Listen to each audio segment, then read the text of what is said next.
In this video tutorial, pointers in C++ are explained. A pointer is a variable that stores the memory address of another variable. Pointers have a variety of applications in programming. They can be used to produce compact and efficient code. Pointers are explicitly used with arrays to enable the array to have dynamic size. This is called dynamic memory allocation. In addition, pointers can be used with functions to enable functions to return multiple values.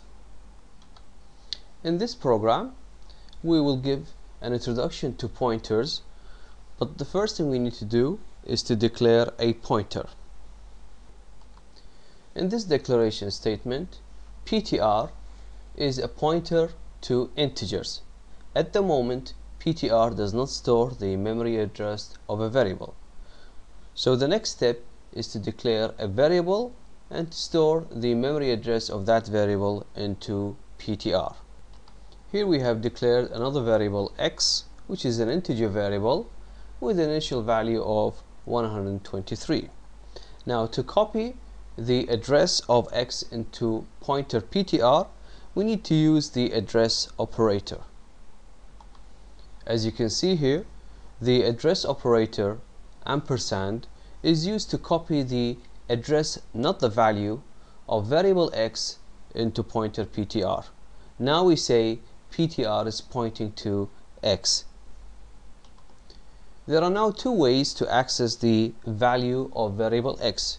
The direct way, in which case we put the name of the variable, or the indirect way by using the indirection operator. Here at the output we display the value of variable x directly. On the other hand, if I use the indirect way, then I will use the pointer PTR and the indirection operator to access and display the value of x indirectly. Now let's have a look at this program.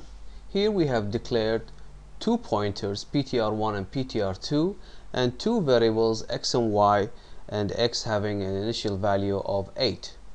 Now in the next statement we are copying the memory address of x into PTR1 and the memory address of y into PTR2. So PTR1 is pointing to x, PTR2 is pointing to y. Now the third statement, we are using an assignment statement to copy the constant 5 into the value of x indirectly through its pointer, and the result is copied into y.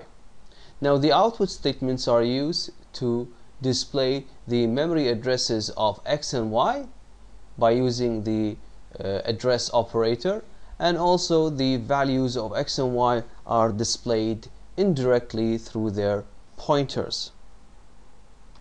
You can see here at the output of the program, the memory address of x and y are given in hexadecimal, and they are 32-bit values, and the value of x is 8 and the value of y is 13. Now let's look at the relationship between pointers and arrays. The name of the array is actually a pointer to the first element within the array. Here we have declared a one-dimensional array vector with 4 elements, and the initial values are also copied into the elements. The name of the array vector is actually a pointer to the first element of the array. So the first element is a vector 0. So we can display the value of the first element indirectly by using the indirection operator. So at this output statement we will see the value of the first element, which is 1.2. Now if I use the expression vector plus 1 with the indirection operator, this will display the value of the second element. In this case it's 2.3. Now, to display the value of the elements indirectly, we will use this for loop, and the expression vector plus I will enable us to indirectly display the values. So the output would be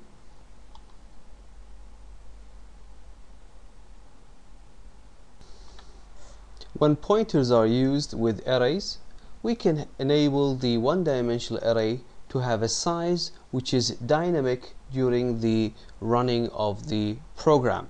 This technique is called dynamic memory allocation.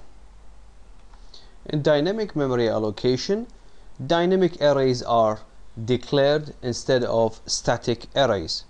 But first we need to input the size of the array. Next, we will declare a pointer to integers called vector. Next, we will declare a dynamic array. This statement allows the name of the array, the name of the pointer, or the pointer vector, to become a one-dimensional array of size n. In other words, a dynamic array.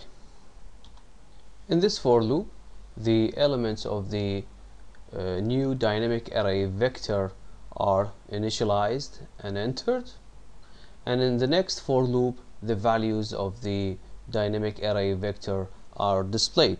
So the output would be